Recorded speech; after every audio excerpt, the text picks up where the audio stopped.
Hi everyone, Dr. Colleen here. This video is going to be about hip strengthening. So we're going to go through a series of strengthening exercises. Again, we always follow that 9 to 15 reps.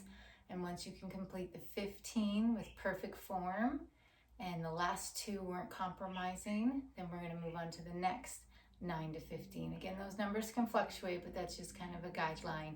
And then the third one, if you're going to add a third set, you could do that after you finish two sets of 15 with perfect form and no challenge. You can either move to the third, or what you could do is add ankle weights or bands into the equation. I'm not going to add any ankle weights or bands for this workout, just so we can just stay with the basics. Okay, so I'm going to get down into a sideline position.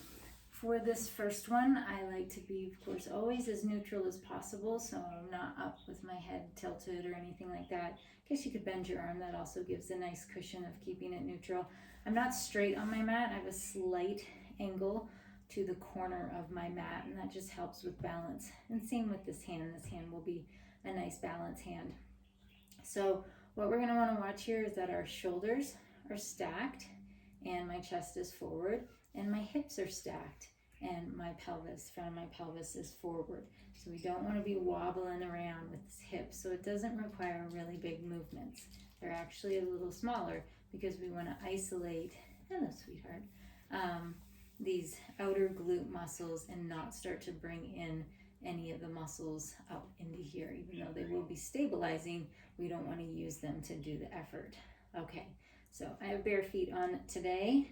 So for the first one, I tend to do a flex foot, and then the second exercise, because it's a circle, I tend to point my toe.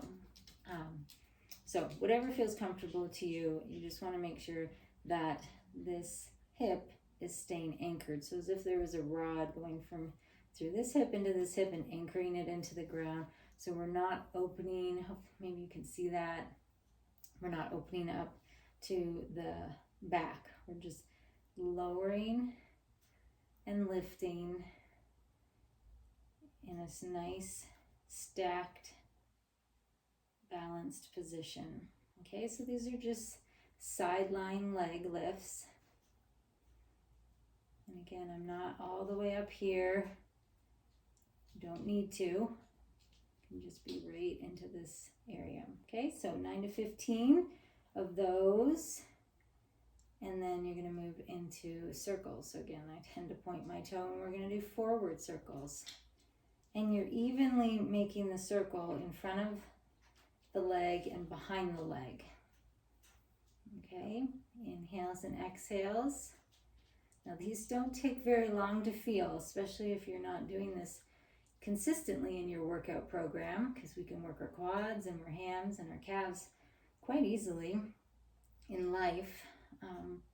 And then training, and then these ones we just don't use, and they're so important. Okay, and then reverse those circles.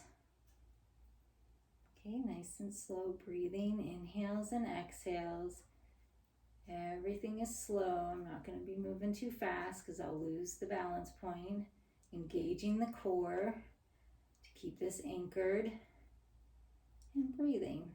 Okay, so 9 to 15, 9 to 15, 9 to 15. And I'm going to bring those knees up, okay?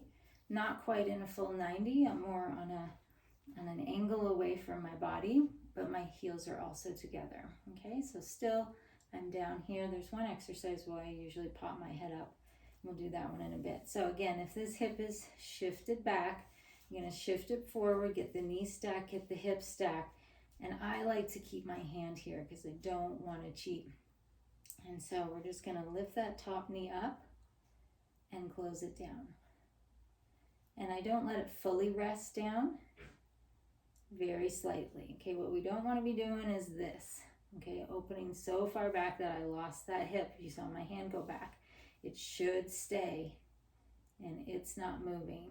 And that just is a good indicator for me because I can really grab onto my hip bone and see where is that point. Okay, so ankles are together, knees are separating. And then the next one would be to float the ankles up then separate the knees. Just like that. 9 to 15. Try to keep the feet in the same position. And then if you want to add a little extra challenge, you could do floating feet, open, extend, bring the feet back together, close, and all the way back down. Feet up, open, extend. I'm coming out on that angle, close, and down. Let's do one more. Bring the feet up. Again, my hands here. Open, extend, feet, and knees, and then come on down. Okay, so you'll really be feeling it. Again, go on the lower end of the number, or don't do all of these at once. It's up to you. But now I'm going to come up onto my hand. Now this is going to be working the inner thigh of this bottom leg. So we've been working the outer of this top leg, but just to keep the flow in this position. Now a lot of channels or teachers I've had over the years do it in front, and I understand why they do that. I just always do it behind. I don't know why. It feels better for me. It doesn't feel so collapsed for my pelvis, and so I'm gonna stick with it, even though I know that the little extra I can feel with the leg in front. So I do flex my foot with this one because I want this part of my thigh to stay in line with that and go up towards the ceiling. So we're just lifting and lowering. Now you can hold and squeeze it at the top for a little bit if you want. Again, the core is engaged, my hands out in front for stability. And we're inhaling, exhaling, inhaling, and exhaling. And this is a great one when you're ready to add ankle weights. And then down. And down. Okay, so 9 to 15 of those. And then I'm going to add into this a nice glute bridge with a squeeze. So whether it's a blanket, a pillow, a block, whatever you have, something that's going to be about keeping your knees hip width apart and that you can get a good squeeze into there. So glute bridge, remember, make sure your shoulders are down so you have lots of room up here. Palms are face down, but we're not using them. Feet or heels are about 6 to 8 inches away from the glutes. Again, we've done quite a few, so we're warm in here, but if you need to warm up that part of your back a little bit more, do a few of those posterior pelvic tilts. And then when you're ready, we're going to inhale, exhale, lift up, squeeze the knees, squeeze that ball, squeeze that block, and then lower, and squeeze your glutes, and then lower all the way back down. Inhale, exhale, squeeze, and then down. And I don't have with me in this room right now my bands, but you could do this with the squeeze and then do a next set after that if you want, with the push-outs with the band, which is, I believe, in another video on my beginner glute and hamstring video. And roll back down. Inhale, exhale, up, and squeeze. And then roll back down. So again, you finished all on one side.